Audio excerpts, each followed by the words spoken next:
ความลูกหลานเบิดพวกเพื่อนบวกรวมกันแต่เฮสลับปัจจัยผู้ละสิบละหาสิบทราบบ่ได้บาทั้งกำลังปัญญากำลังทรัพย์อีกด้วยใจกับพ้องทำกันถือว่าพวกทนันมีความเสื่อในพระพุทธผู้มีความบริสุทธิ์รวมรวมกันแต่เฮก็เส้นพระไตรสรณคมตามเกียรติตามต่อเดือยาแปร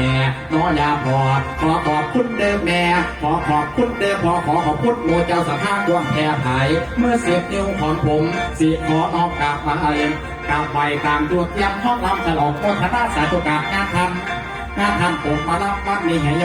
ยิงพร้อมทางใจแม่งคุณยิ่งขอทุกราจงช่วยให้โมตกจะเริ่มให้แองพวกท่านนี้ได้ส่งจะเริ่มมาเพียงเพิ่งอยากมีตามจังอันละเงินละที่เอามาทับผู้ละสิบลาหาให้ไหลป้าปาดตามกันซ้ำแห่งตังเพื่อห้องแคบกาให้ได้ปากคักแม่สิใครเดินข้าให้ได้หนากว่าเขาถือว่าพวกแม่โมเจ้าเป็นส่วนสัตว์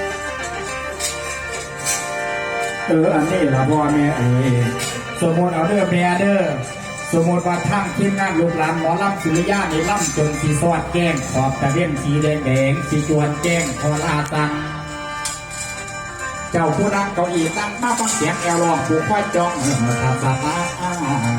ลากกว่าเดิมแต่ป้าผู้หน่อยนุ่งตุ้มสาวขอลาเอาลาผิดที่เสียงเถิดลาหน่อยหัวลมม้อยม้อยจันสิจากกันได้พวงอวยบุญอาภวยพี่น้องกุศลสร้างแต่เพิ่งพา